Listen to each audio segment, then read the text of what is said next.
Uniform civil code UCC पर BSP की क्या प्रतिक्रिया है, उसके संबंध में बीएसपी का ये कहना है कि यहाँ विशाल आबादी वाले अपने भारत देश में हिंदू, मुस्लिम, सिख, ईसाई, पारसी व बौद्ध आदि इन विभिन्न धर्मों को मानने वाले लोग रहते हैं, जिनके हर मामले में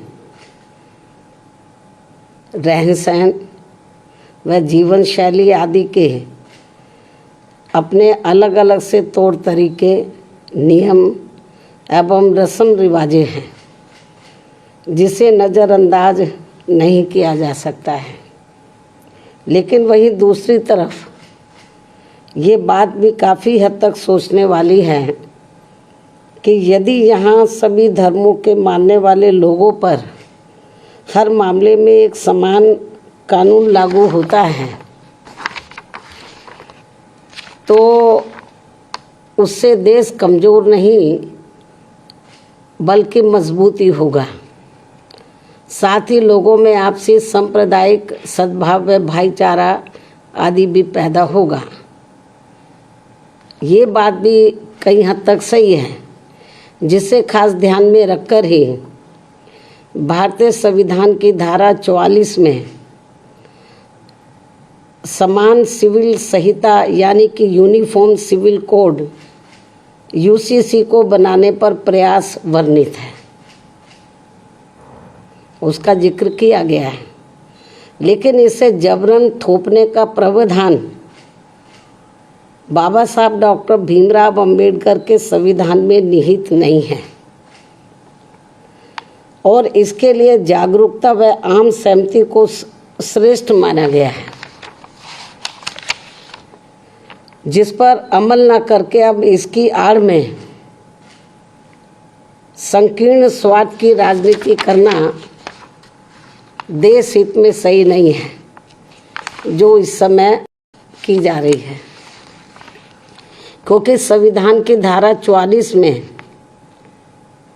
तो समान सिविल संहिता बनाने का प्रयास तो वर्णित है, लेकिन इसे थोपने का नहीं।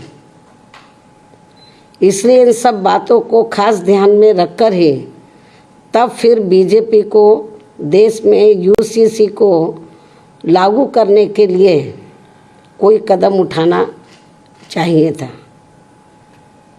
इसके साथ ही यहाँ मैं ये भी कहना चाहूँगी कि हमारी पार्टी समान सिविल संहिता यानी कि यूसीसी को लागू करने के विरुद्ध नहीं है, बल्कि भाजपा व इनकी सरकार के इसको देश में लागू करने के तौर तरीकों से सहमत नहीं है।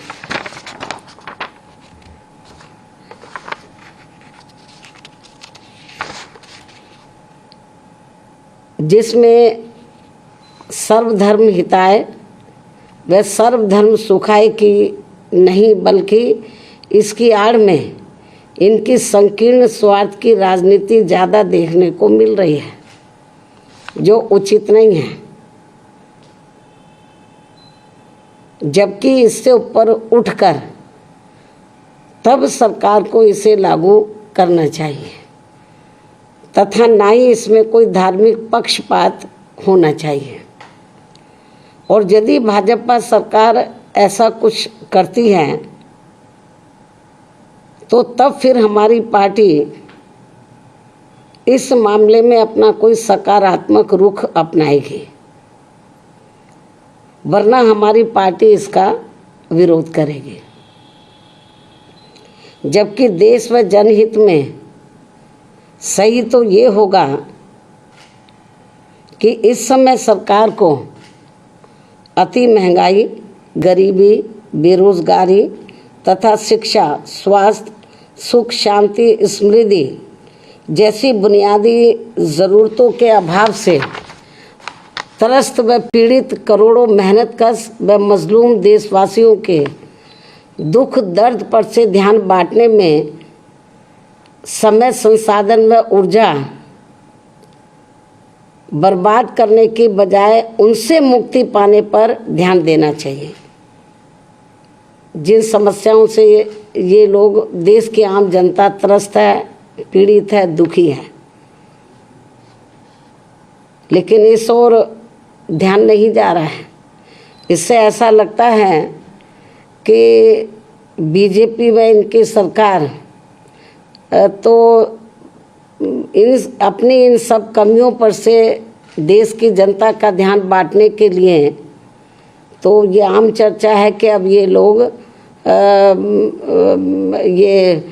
समान कानून बनाने की बात कर रहे हैं कि वो सब पर लागू हो। ये लोग जो है ये बात कर रहे हैं कि यूनिफॉर्म सिविल कोड लाया जाए और सभी धर्मों पर एक जैसा वो लागू हो। तो इससे कुछ ये भी आम चर्चा है लोगों में कि जो इस समय जो प्रमुख समस्याएं हैं जिनका मैंने जिक्र किया है, तो उसकी तरफ सरकार का ध्यान नहीं जा रहा है। इससे लोगों में ये आम चर्चा है कि अपनी इन कमियों पर जनता का ध्यान डाइवर्ट करने के लिए, बांटने के लिए ये लोग यूनिफॉर्म सिविल कोड की बात कर रहे हैं कि इसको लाया जाएगा। तो लेकिन मैंने बताया कि हमको इसके खिलाफ नहीं है, लेकिन इस बात को भी ध्यान में रखकर चलना चाहिए कि अपने देश में विभिन्न धर्मों को मानने वाले लोग रहते हैं, उनके अपने रस्म रिवाज है, उनकी अपनी कार्यशैली है, जन्म से लेकर मृत्यु तक उनके अपने अलग से तौर तरीके हैं। तो जब ये कानून बनाए, इन सब चीज़ों को भी इनको ध्यान में रखकर चलना चाहिए। तो ये भी मेरा इनको ये कहना है, बीजेपी को, इनकी केंद्र की सरकार को। इस खास सलाह के साथ ही अब मैं अपनी बात यहीं समाप्त करती हूँ। धन्यवाद। जय भीम व जय भारत।